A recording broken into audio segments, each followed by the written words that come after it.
You're listening to the Huddle Up Podcast with Chad Jensen and Zack Kelberman. Join Broncos Country's deep divers at milehighhuddle.com and sound off. And now it's time to drop some knowledge. Okay, we are live. We're going to let our stream breathe just for a second here. Make sure it's nice and stable.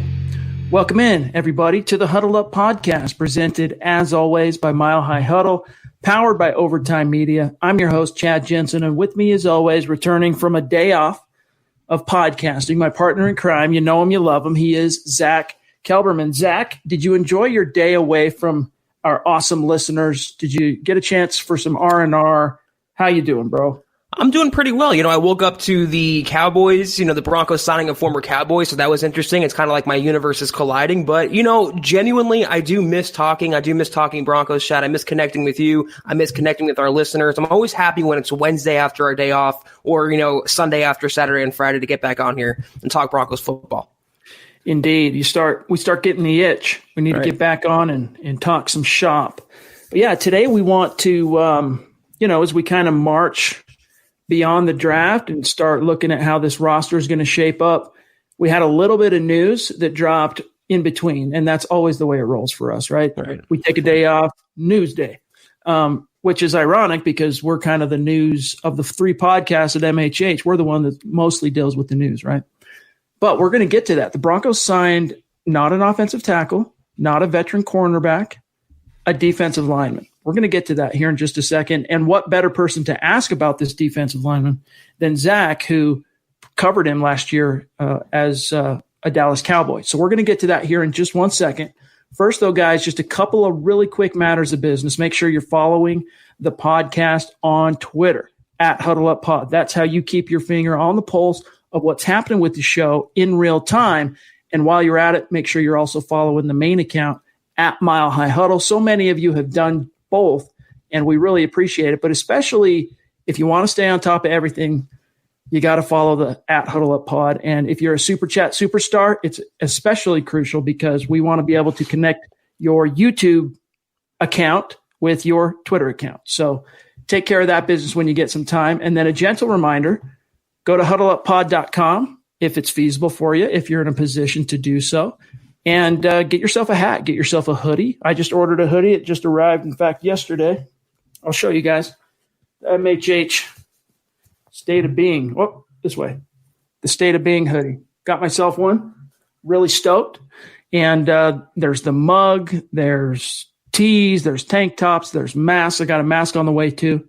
So all kinds of goodies for hardcore Broncos fans and the MHH community. So when you get some time, check that out. And no matter what you do, make sure you like this video before you X out, whether you're only going to watch 15 minutes of this stream or the entire thing, or you might even be watching after the fact. It might not even be live by the time you're hearing these words. Make sure you like the video. You guys have no idea how much that helps our show. This is the Overtime Podcast Network. All right, Zack. So in an effort to get in front of this stream jumping some of our superstars, let me just grab one or two of these and then we'll dive into the main crux of today's pod. Bronx legend, so consistent. I think it's safe to say has become a bona fide superstar. Yeah. We really appreciate you, my friend. Thank you. He says, not sure how I feel about this new defensive line pickup. When was his most productive year in the league? We're going to get to that, Bronx. In fact, we'll tackle it right now. In fact, let me actually hold on 1 second here. The stream is just being weird. Bear with me 1 second. There was one I wanted to grab here. Man. All right. His most productive year, let's pull it up right now. I think it was 2018 in terms of sacks. Here's what you got. Last year with the Dallas Cowboys, his 1 year in Dallas. So first and foremost, the Denver Broncos signed Christian Covington. I guess I was putting the cart before the horse. He's a sixth-year player, all right? Former, I think he was a sixth-round pick, if I'm not mistaken, of the Houston Texans back in 2015. Played out his rookie deal in Houston and then signed a 1 year deal last season with the Dallas Cowboys, where he went on to appear in all 16 games, tallied one single sack, one solitary sack. So before we get to Bronx's question and answer that in earnest, Zack, give us your gut reaction to the move and just kind of a diagnosis of what the Broncos are getting in this cap. This is not going to be a championship make or break move, Chad. This is just for depth purposes, and it seems like every single year the Broncos like making a late off season move along their defensive line. They did it last year with Zach Kerr. They did it a couple years ago, originally with Zach Kerr. I like what Covington brings to the table. He's not Jarrell Casey. He's not Derek Wolfe, but he doesn't have to be. He's a nice little insurance piece. He can stop the run. He can push the pocket. He's amassed, I think, 19 quarterback hits, 8.5 sacks over his career. I mean, he's not nothing. I like this move a lot, and it sends a message, Chad, which I like the most, to DeMarcus Walker, to Draymond Jones, to Kyle Peko along the defensive line. Your jobs are in danger if you don't step up. We have a guy here, low risk, high reward, who can come in and replace you. So I do like this move, Chad. It's solid. The thing that I keep coming back to is if you felt like you still needed to make additions, it just seems like you're missing the forest for the trees a little bit in terms of offensive tackle, especially, and cornerback. Now, if you listen to what Vic Fangio said after the draft as it relates to the cornerback position, let me just read this quote from Fangio real quick. He was asked specifically, how are you feeling about the depth at corner? He said, quote, I feel good. Obviously, we added A.J. Bouye.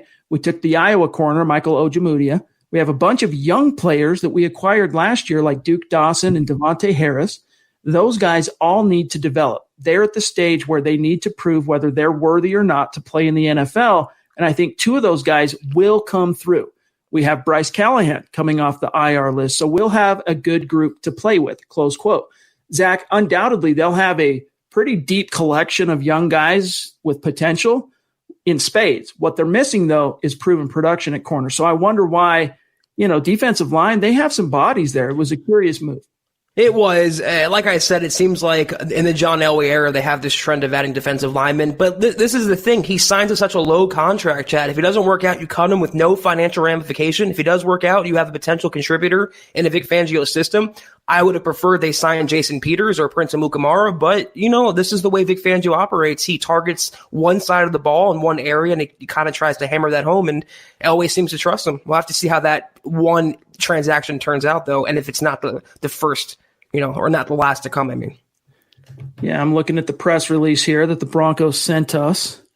6-year player from Rice University. He's appeared in 66 career regular season games with 15 career starts. He's appeared in 4 playoff games in his first 5 NFL seasons. His career totals include 93 tackles, 8.5 sacks, 2 passes defense, 1 forced fumble. And then size-wise, he's 6'2", 300 pounds. So he's a depth option, but when you look at what the Broncos have up front, I mean, I think it's safe to say the projected starting trio would be Jarrell Casey, Mike Purcell, Shelby Harris, and they have a pretty serious rotation now of young guys, including the third-rounder McTelvin Ajim, Draymond Jones, third-rounder from last year, DeMarcus Walker, second-rounder from 4 years ago. So, and now you've, of course, put Covington in there. They've released 4 guys. We can also talk about that here in a few minutes. But, Zach, I'm not worried about the D-line anymore. It was a concern before free agency when Derek Wolfe departed, and, of course, we knew that Adam Gotsis wasn't going to be brought back. I'm not really worried about that. I'm still curious to see how things shake out with the cornerback, offensive tackle depth. But I'm kind of inclined to agree with Fangio. At a certain point, these young guys in the cornerback room, they have to, or get off the pot. For a lot of people on that defense, DeMarcus Walker included, and from the sounds of things, from drafting Ajim and signing Covington and reinvesting in Shelby Harris as little as they did, they looking for a reason, I think, to cut DeMarcus Walker. I mean, Fangio has no loyalty to him. He's from a previous regime. He was a second-round pick who hasn't really worked out. I wouldn't be surprised if this is the message to DeMarcus Walker, like, we're going to cut you this summer if you don't step up. We have guys on the roster who can replace you. I'm still a Walker fan. I still have hope, but he has to really perform. This is his last shot, I think, now, especially, Chad. Chris McKay jumping in with a $5 super. Thank you, Chris. If you are on Twitter, Chris, make sure you reach out to us and let us know who you are so we can connect you and give you some love and a shout out after this episode. He says, what up, guys? What's your Drew Lock passing touchdown prediction?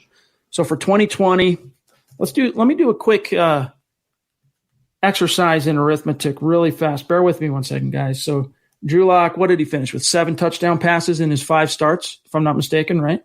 So if we go 7 divided by 5, that's 1.4 per game, and extrapolate that over 16, That's 22.4 based on the Rich Scangarello offense.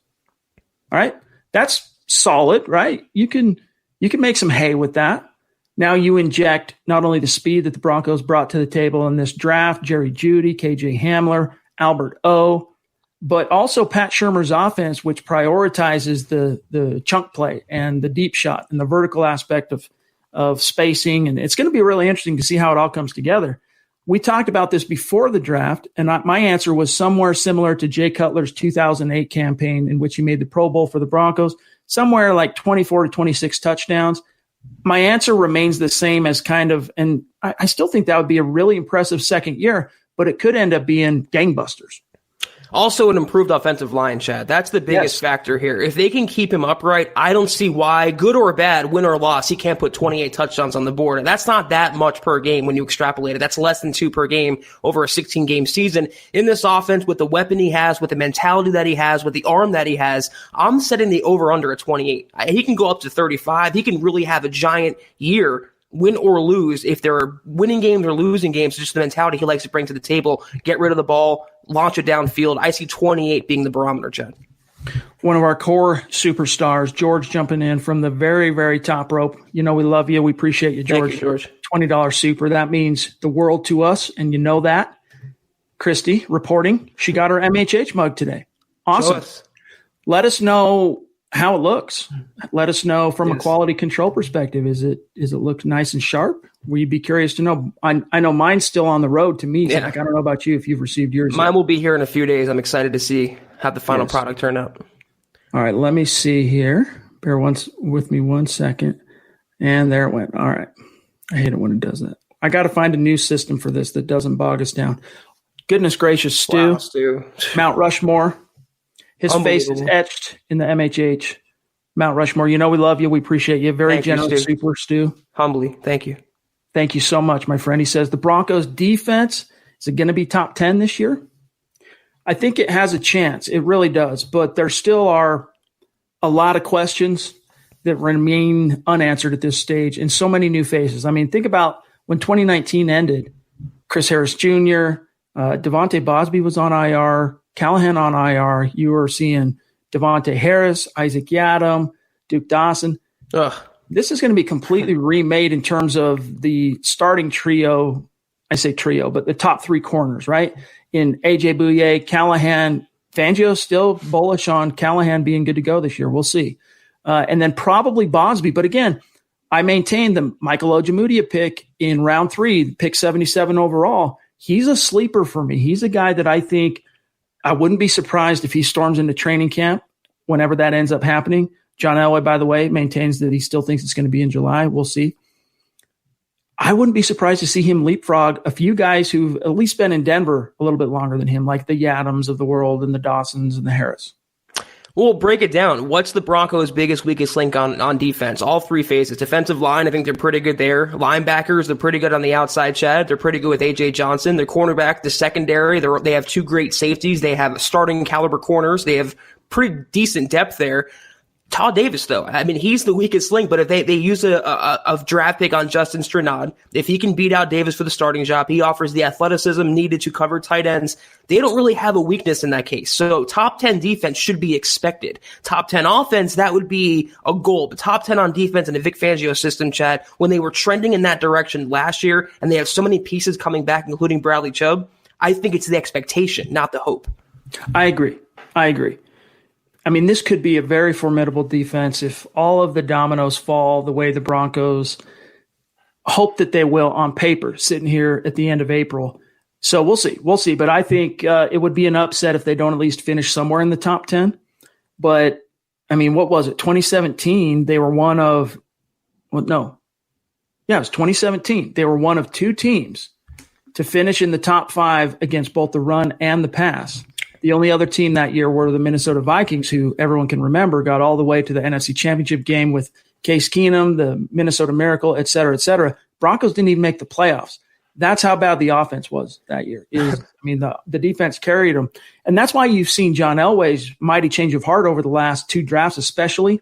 I mean, what was it? In 2019, it was Fant, Reisner, Locke were the first 3 picks. This year it was Jeudy, Hamler, You throw in Ojemudia, but still, the first two this year, offense. So Elway recognizes that the defense can't be expected to carry this team anymore. It's time for the offense to rise.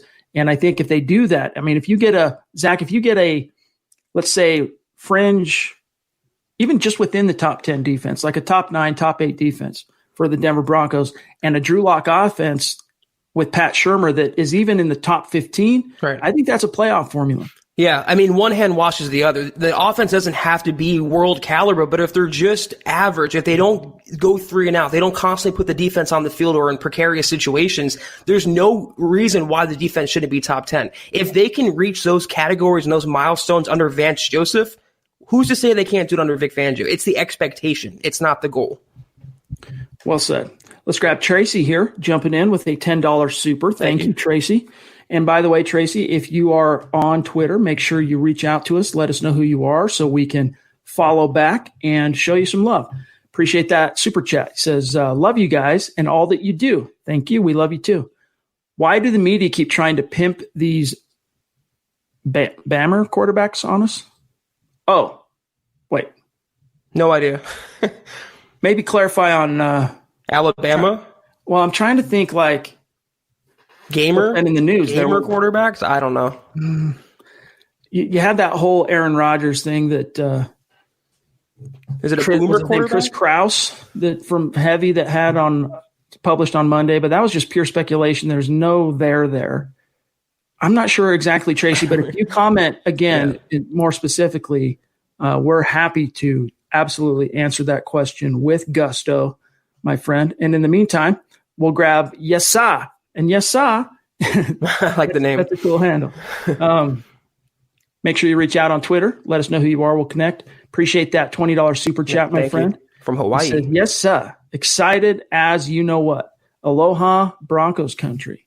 Maybe another one of our awesome superstars from across the Pacific there, joining Dale and a few of our other guys out there in Hawaii. I don't know. Maybe. Appreciate that support, my friend. Yes, thank you. Let's see what else we got here. Let me take a swing at the last question, though, Chad, regardless why the media keeps doing this and tying the Broncos to Aaron Rodgers and all these quarterbacks, because they don't know what they're talking about. They don't follow the Broncos like we all do, like Chad and I do, like you guys do. They don't know they take a cursory look over the stats, over the roster. They try to make a connection. They have Drew Lock, the Broncos. We all know it. The Broncos know it. I think that's all that matters. This is the Overtime Podcast Network. Oh, man. That reminds me, dude. I got to get this off my chest. So, it really, we are Sports Illustrated, okay? We're the team site for the Denver Broncos for Sports Illustrated. And it just seems like every time I've had to reference a national SI story of any kind lately, it is negative as it relates to the Denver Broncos. So understand that it breaks my heart. I mean, look what I'm wearing right here, okay? It breaks my heart to have to criticize anything that comes from SI, but this is the world of sports talk. We're going to have disagreements.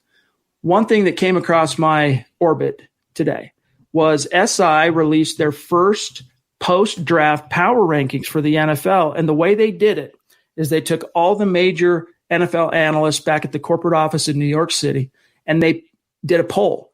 So everyone ranked their teams, and then they, averaged it out. And here's the power rankings, right? Let me read this to you. The Broncos, and first off, I want to remind everybody, following the Super Bowl, the Broncos in their power rankings, the same poll, 22. They were ranked 22. That's with still Drew Lock's 4-1 finish relatively fresh on people's minds, all right? They're now ranking them 24th. So they actually lost 2 spots. But here's where it really gets bizarre, Zach. It says here that SI's draft grade for the Broncos in 2020 was an A. So you go with basically as good as it gets of a draft class and as good as it gets of a draft grade, and the Broncos drop 2 spots in the rankings. This is exactly what Zach is talking about, that it's a national perspective that is not really following what's happening on the ground here like we are. And so they're missing the forest for the trees. They take a cursory look at, here's a Jarrell Casey, here's AJ Bouye, okay, here's the free agent additions, and here's the draft. Okay, go ahead and tender a ranking. But even still, Zach, it doesn't add up to just logic. How can you have an A class, an A grade on your draft class, and you drop that team 2 spots in the rankings? It just doesn't make sense. What epitomized that was one of the ridiculous mock drafts that came out a couple weeks ago that had the Broncos taking Espinoza in the first round. They saw the Broncos roster, saw they have Bradley Chubb, saw they had Von Miller, and say, oh, this team likes edge rushers. Let's just mock another one to them. The national media has no idea what they're talking about. And Chad's anecdote there, it proves that point entirely. But this is what we want. We want the Broncos to be disrespected. We want the Broncos to be counted out. We want the Broncos, as Chrissy says in the comments here, they always get the shaft. And it's true. That's just what the national media does. That's the perception they have. And until they're relevant again, it's going to be like this. Look at Adam Rank last year, 2-14. That's a ridiculous prediction you wouldn't even make about the Dolphins. But for the Broncos, it was the norm last year. But they'll come around soon. They'll all see. Amen to that. Let's grab a superstar here. Edward, definitely been with us a long time, rocking the merch and the profile pic, a bona fide member of this community, and Mount Rushmore member. You know, we appreciate you, Ed, and hope everything's going well. Yes. Hope your birthday was awesome. I think it was last week. We were just helping you to at least doing our part, what we could, modestly speaking, to help you celebrate your birthday. Draft, Elway nailed it. What do you guys think? Sorry, I've been busy, have not been on. Great work, guys. Can't wait for the season. Zach gave it a B+. I gave the class a B-. And so it was good. We thought they did a good job. Couple of points where we would maybe disagree. Maybe they make a different decision here or there. But overall, we really liked what the Broncos did and feel like the Broncos took a quantum leap forward in terms of improvement. Based on some of the feedback, Chad, do you think we would have gave them F minuses for this draft class? I mean, we liked it. We just kind of disagree with some of the scenarios they took the players in. But it was a really good class. The Broncos definitely got better. Nick. Now, Nick, I'm curious, are you Pickle Nick on Twitter, right? I'm pretty sure it's the same cat. Just confirm for me so I can be sure. Appreciate that, super. Thank you, my Nick. friend. He says, long-time listener, first time donating to a great cause for all of Broncos country. I've liked what I've seen from Locke with an eye test, but is that enough? Yeah, I mean, the eye test. Well, first off, like we've said before, Nick, it's a 5-game sample size. And on one hand, we can understand why some, especially national analysts, they don't want to get too far out over their skis in, anointing the Broncos the next great team in the NFL. We understand that. But the flip side to that coin is those very same analysts move forward with their analysis on the Broncos in 2020 as if we learned absolutely nothing from Drew Lock in that 5-game sample size. Now, can you make long-term overarching declarations and guarantees about Drew Lock based on those 5 games? No, you can't. But Zach, we learned a hell of a lot about Drew Lock. We saw him take massive leaps from the player he was in that 3rd preseason game when he sprained his thumb to the player he was when he stepped on the field against the LA Chargers in week 13. And then beyond, we learned a lot about him. And what we did learn has got us excited. I mean, you got to keep in mind here, Nick, John Elway, a second-year player, and as Zach likes to remind us, a first-year starter, okay, going into his first year as the starter, unquestioned guy. John Elway's calling him during the draft, getting his approval on this guy. What do you think of this guy? What's your recommendation? I mean, I understand that the Albert O pick was unique and that they had past history together, but it's been made clear to me that that wasn't the only time Locke influenced a decision in this past draft. That tells you everything you need to know about how the Broncos really feel about Drew Lock. And for now, Nick, that's what I'd hang my hat on.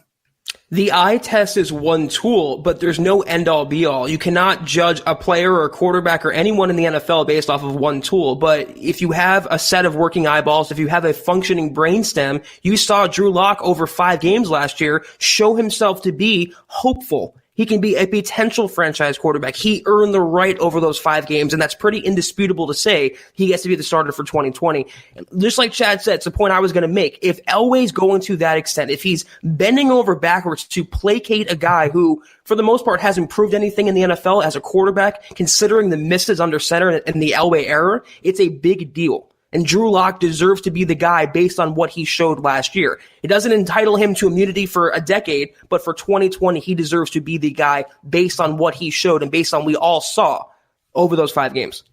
Well said. Brian jumping in with a $2 super. Appreciate that, Brian. Every little bit makes a difference. That means a lot to us, my friend. Make sure that you reach out if you're on Twitter and connect. Let us know who you are. And the same to you, Christian. If you're on Twitter, let us know. Reach out. And a lot of times guys will reach out, superstars will reach out, and they'll have already been following either me or Zach or Huddle Up Pod, and we didn't realize it, but now we know, and we follow back, we connect, the whole 9 yards. So make sure you do that, Christian. If you're on, just shout out, wave your hand, let me know who you are. Appreciate that, super. He says, can't wait to see the Broncos in the Super Bowl again soon. Hey, man,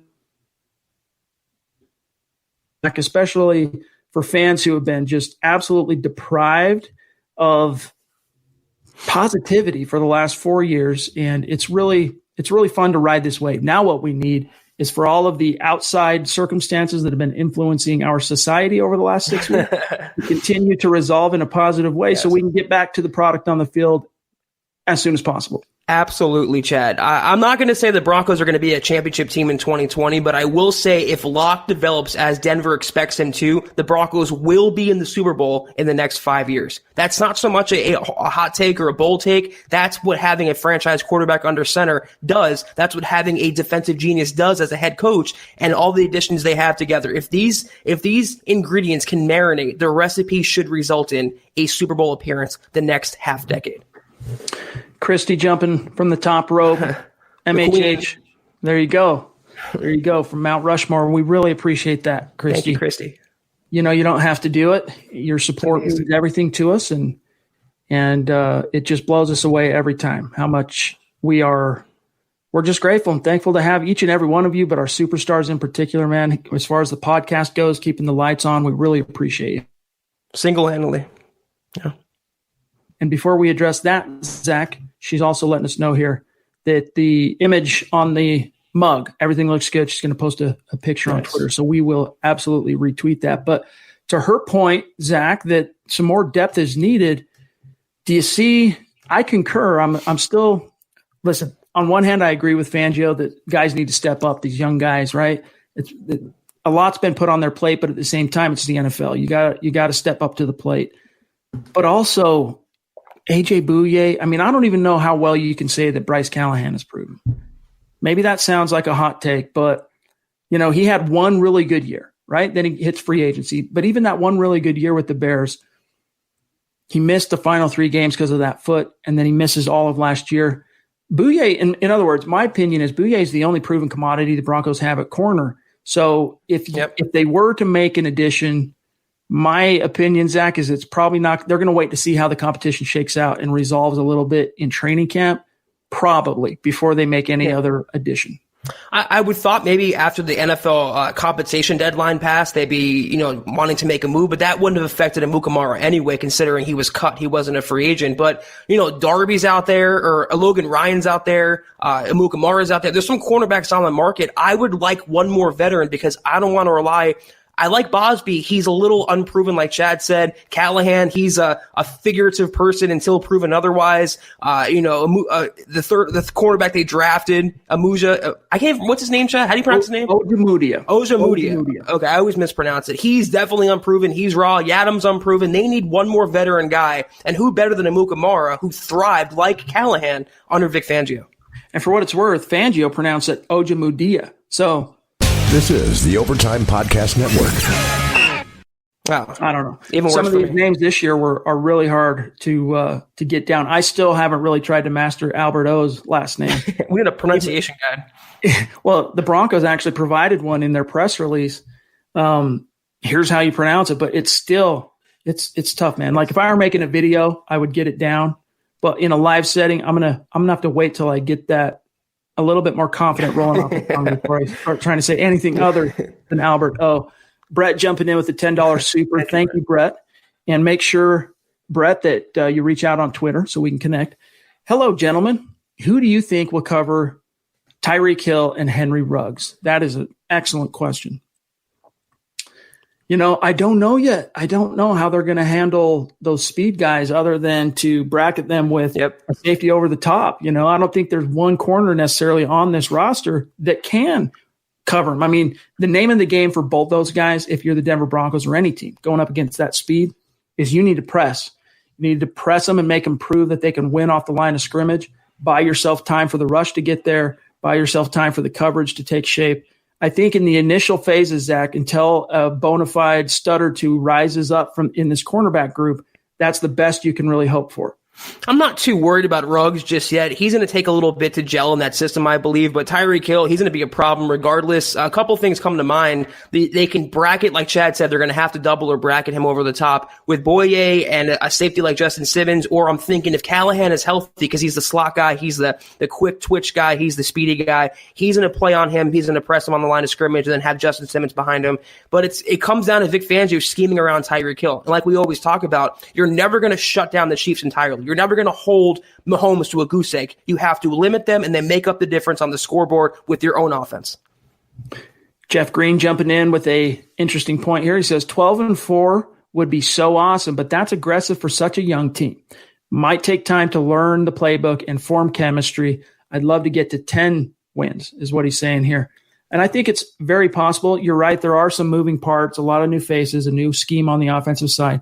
It's going to take a little time to gel, but I do think going back to the way last season ended, they were missing a lot of crucial players, and they still found a way because of how Locke was the tide that raised all ships to win 4 of their last 5 games, including demolishing the champions of the AFC South in their own house. And it wasn't even close. I mean, the Broncos whipped the Texans. So take encouragement from that. It's going to be fun to see how it resolves.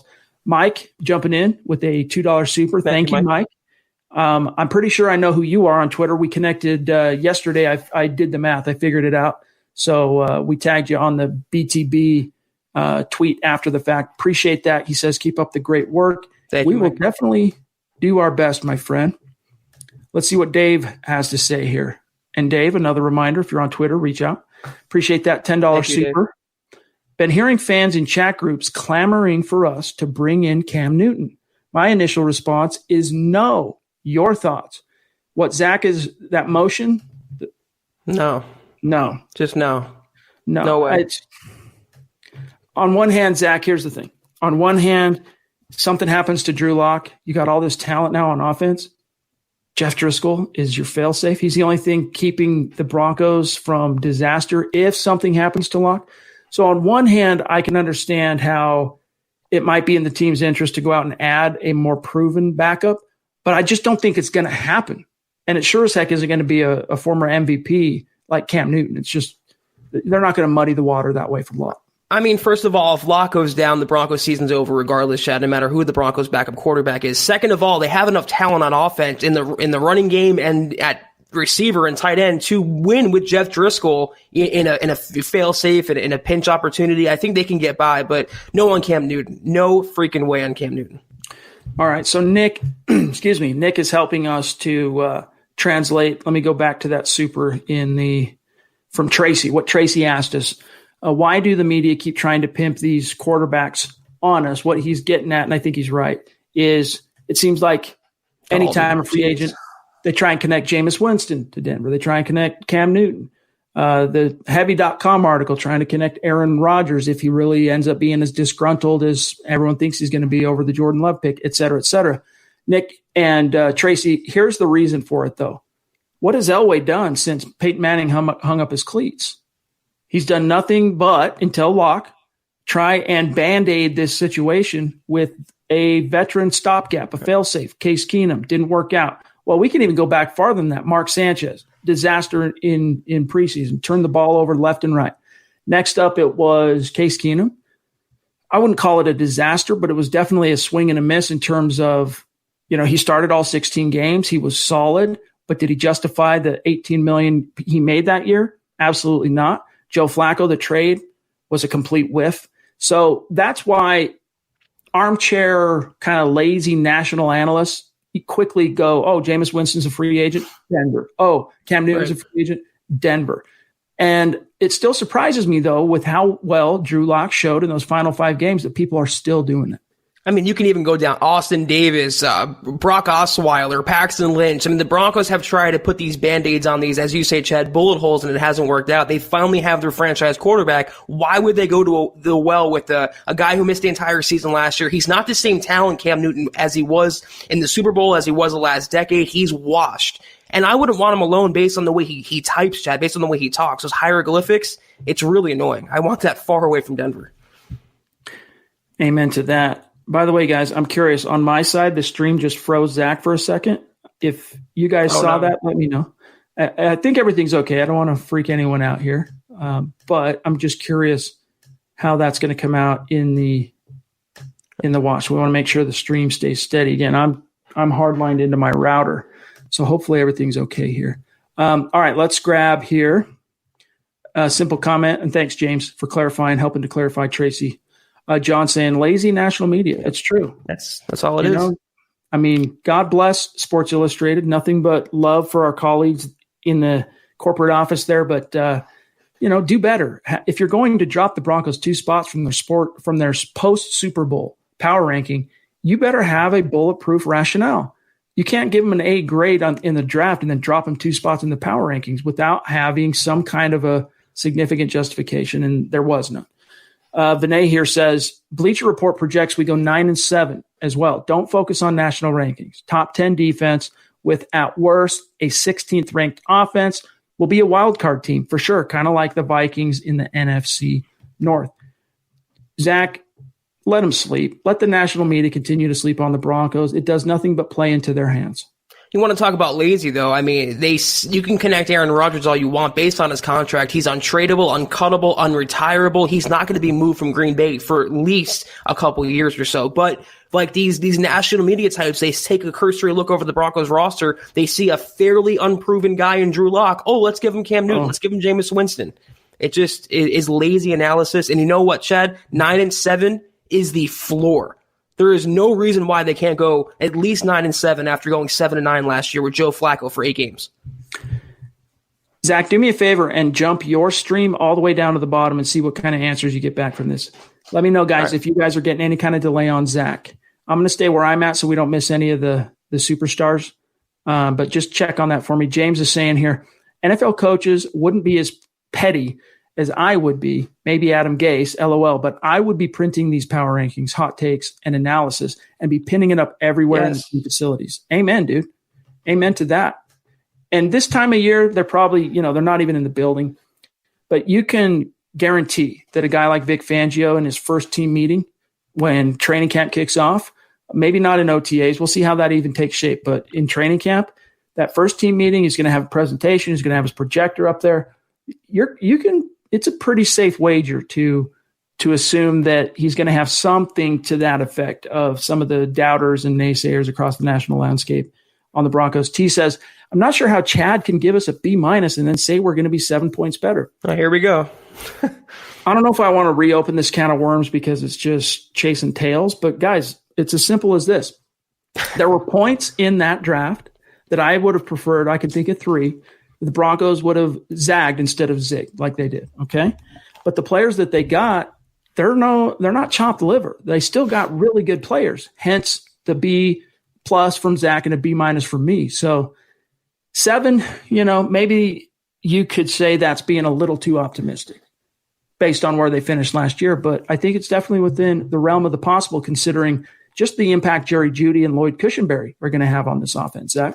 We're not giving them Fs. We're not saying it's the worst class of all time. This was a good draft class and made the Broncos better, but we just adding 3 wide receivers to the room, adding another tight end, and adding a cornerback where they did, passing on a tackle. These are all debatable moves, and we are entitled to our opinions and to let things play out before we want to bump that grade up to an A to match most other people. Bona Beast reminding everybody hanging out in the room on YouTube, make sure you like this video. It is a easy, simple way to support the cause here. James is reporting Nicky Jabvala of The Athletic just tweeted, per Joel Corey, Garrett Bowles' 5th-year option salary would be just north of $11 million guaranteed for injury only. Definitely think the Broncos enact Bowles' 5th-year option. I told you guys, I think it was on the last podcast, my bold prediction is that they end up picking up the 5th-year option and kind of surprising people. But at the same time, I'm not going to be surprised if they don't. Right. But that's how I see it shaking out for now. Yeah, I could see it going both ways. I just know that Elway wants to give him one more shot regardless to see what he can do before he admits another first-round pick failure, Chad. Kevin G jumping in. Appreciate you, Kevin. Thank you, Kevin. Make sure you reach out if you're on Twitter. $5 super. What's up, guys? Besides Jeudy, who do you think draft or undrafted free agents, or maybe unrestricted is what he means actually there, could pull – nope, undrafted. Pull a Lindsey and make a Pro Bowl this year or next. So of the rookie class, 17 guys the Broncos are bringing in here, 10 draft picks, 7 college free agents. Besides Judy, I would say Lloyd Cushenberry, I think you can not just pencil him in as the starter at center, you can Sharpie him in health willing. And I don't have any reason to doubt that he'll not be healthy, but health willing, I think he's a candidate. Aside from Judy, that's probably the only other guy that I would legitimately at this point have possibly Pro Bowl trajectory as a rook. And that's why we give the class what we give it, Chad. That's why it's not a slam dunk A+ to me, because they don't have surefire Pro Bowlers. There's no such thing anyway, but this is why this class is all ceiling and kind of a lower floor than the previous 2 classes. Cushenberry should be a fringe Pro Bowler if he stays healthy his first season. Judy's going to be just an all-star throughout his career, but the cornerback was a kind of a project. The tight end's kind of a project. In terms of undrafted guys who can make the roster, not necessarily Pro Bowl, Coleman, the safety, Basti, the cornerback, and the running back Bellamy, they can make the roster and make some noise, just like Lindsey did a couple years ago. Terry jumping in up in Canada with a $5 super. Appreciate you, my friend, proving that, as always, Broncos country is not a geographic location. It's a state of being. # Broncos world. We appreciate you, my friend. That means the world to us.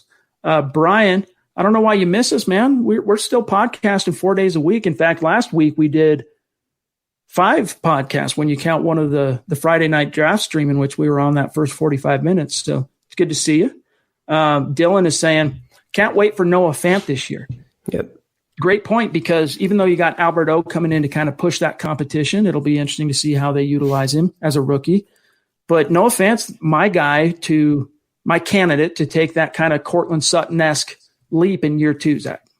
I feel like everyone's kind of forgetting about him already, Chad. This was a first-round draft pick only a year ago, and everyone's talking about Sutton, and rightfully so. But Sutton, Judy, Melvin Gordon, Phillip Lindsay, Noah Fant really came on as the year wore on last year, and he has Pro Bowl upside as well. In a Drew Lock-powered offense with Shermer calling the plays, the weapons they have, he's going to put up some monster stats, I think, in spurts this year, Chad.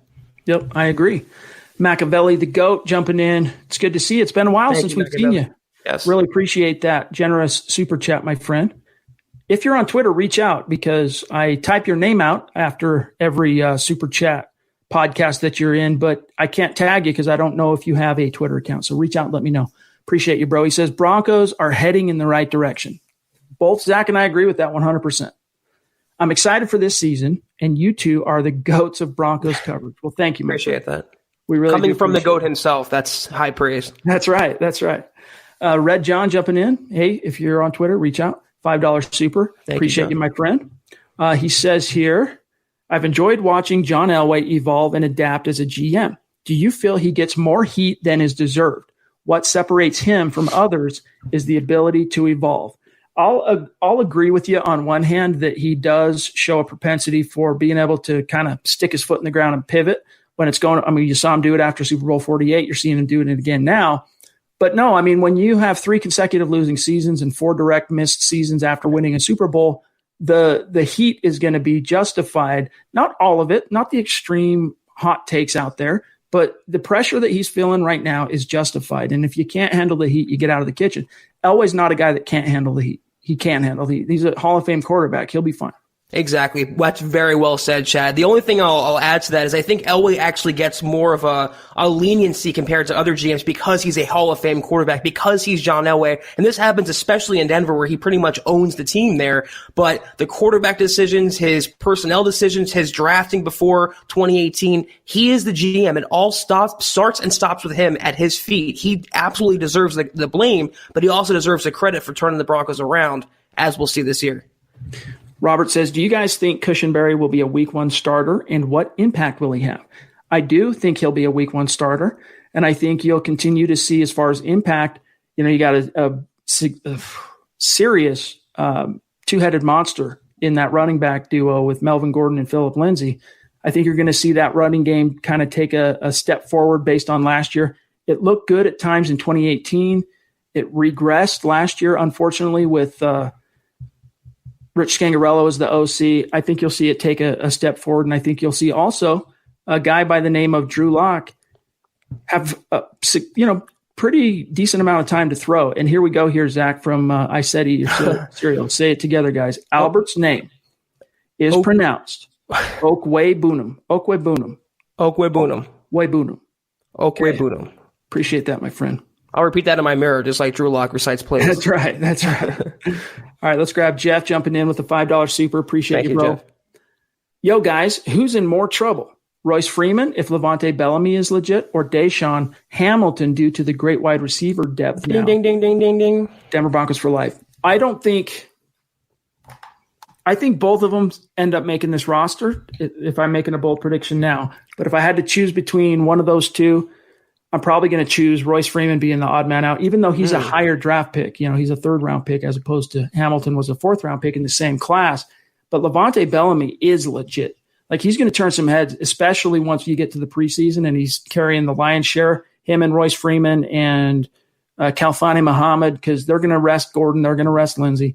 You're going to see that Bellamy is a legit player, and I think that's not necessarily going to translate well for Royce Freeman, although we can't completely write Freeman off. I mean, he was a very prolific player at Oregon. He's got pride. He's got a competitive spirit. It'll be interesting to see how he responds.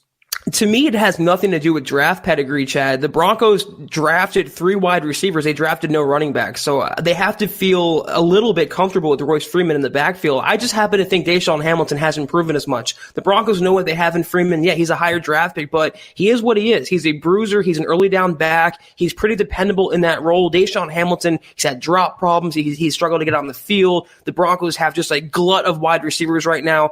I'm not going to say he's gone. I'm not going to say he's a definite cut, but he needs to step up and kind of outperform the young guys that are ahead of him on the depth chart right now.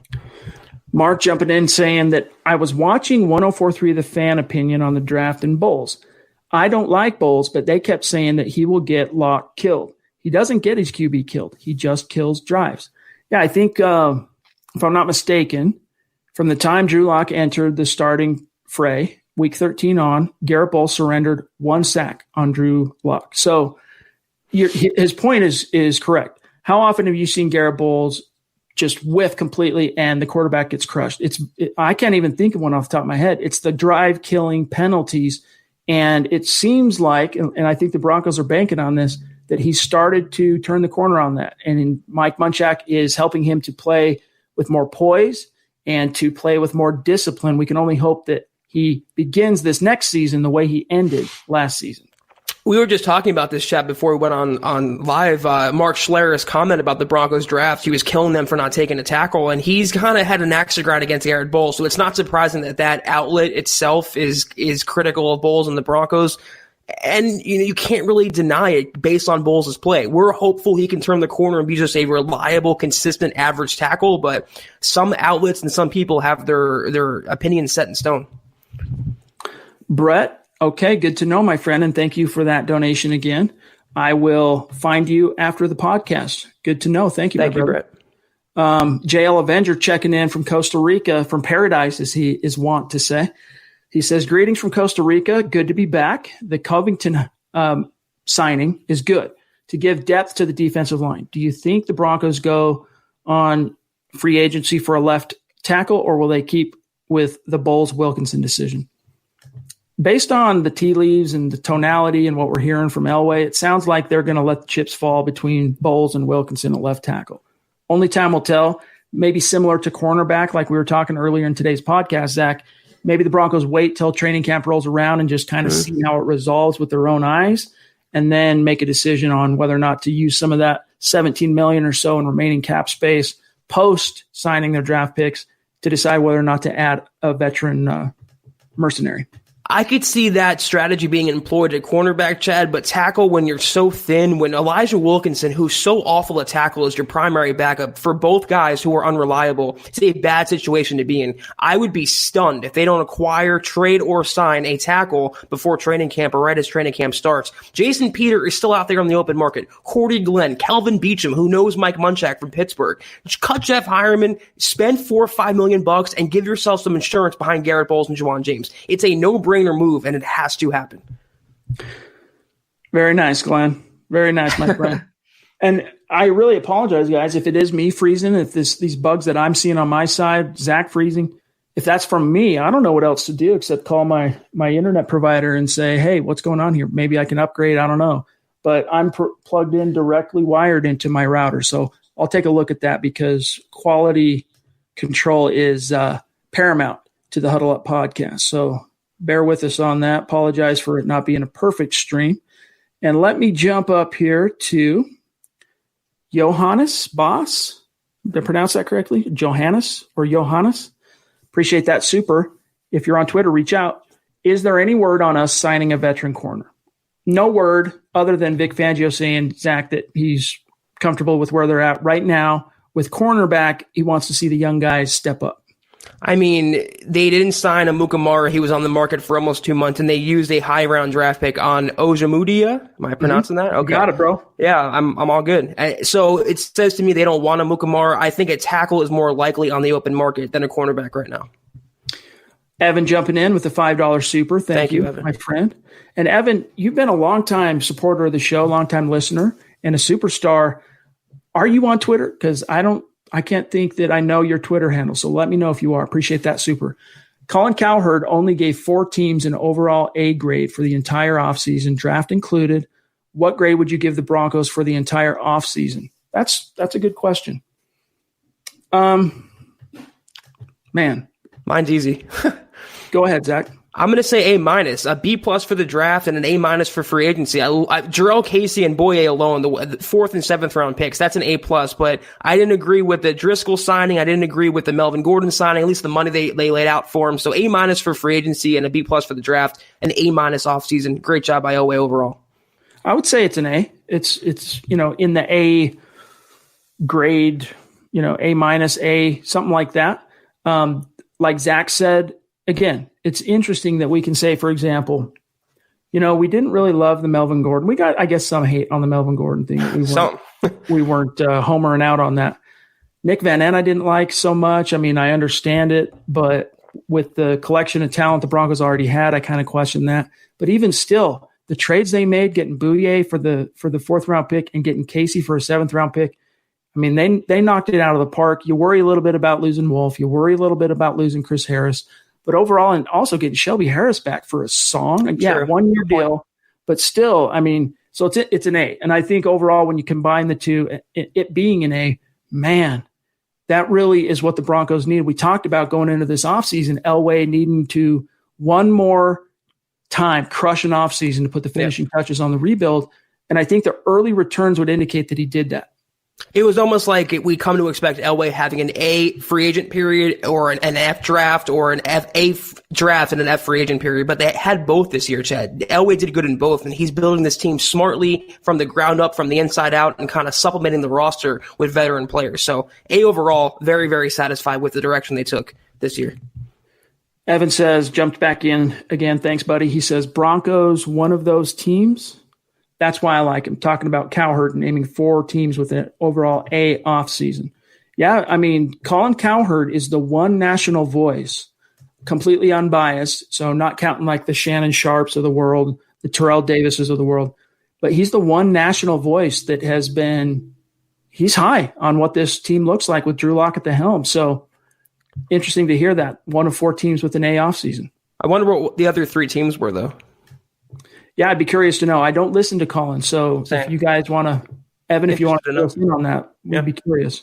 All right, guys, we got time for a few more. Then we got to get out of here. And if we missed you tonight, circle back tomorrow because it is the Mile High Mailbag tomorrow night, and it will be no holds barred. As many questions as we can get to, even if we have to stay a little bit late, we're happy to do that. All right, bear with me one second here. Nick wants to know, he says, Chad, remember a day or so before the draft, I asked for a shout out, including a hashtag Fresno State. And then we drafted a player from my hometown, Fresno, bro. It was cool. That's awesome. That is very cool, man. Happy for you. Kenneth Booker. Do you think they will have KJ Hamler play only receiver, or will he be all over the field doing routes, jet sweeps, reverses like Eric Metcalf role? Man, you must be about my age if you remember what the Eric Metcalf role is. I think that initially you're going to see him used quite a bit as a gadget guy, not solely like Deontay Spencer's few snaps last year on offense was purely as a gadget guy. took one or two jet sweeps and a bunch of jet sweep fakes. But you'll see Hamler actually get those touches, but he'll also run a lot of routes from the slot. Yeah, he reminds me of a super souped-up version of Tavon Austin, or a little lesser version of Deshaun Jackson, excuse me. Yeah. He's going to be, regardless, an explosive playmaker for Denver, and what we've all wanted. He's everything we wanted Carlos Henderson to be, everything we wanted Isaiah McKenzie to be, and then some. If he can bring that speed to the Broncos offense, if it translates from college, it's going to be dangerous. Jeff says, totally agree, Zach. I think drafting 3 wide receivers and grabbing 2 more undrafted wide receivers means Hamilton is in trouble. It's definitely sending a message. Oh, Steven, I'm going to go back into YouTube right now and grab it, my brother. Don't you worry. Bear with me 1 second here while we do that. They're all in trouble, though, some of the receivers. I mean, Winfrey, Tim Patrick, they're all going to have to battle it out this summer. There's going to be nothing given to them. There's going to be nothing handed, no roster spots, no starting jobs. They have to earn it all. So competition should breed a better overall wide receiver unit. And by the way, Steve, you know that I'm always appalled anytime the stream jumps a super chat, and we appreciate you letting us know when that happens and speaking up. So thank you. And here is what Steven had to say, one of our superstars and MHH Mount Rushmore members of this community. What are your way too early roster projections? You know, that Steven would have to, that's a conversation where we need to prepare an answer. Yeah. I mean, maybe that's something we can open the show with tomorrow night, like a way too early 53-man roster projection. I'm down for it. We'll do it tomorrow. Promise you on that, Steve. Let's see here.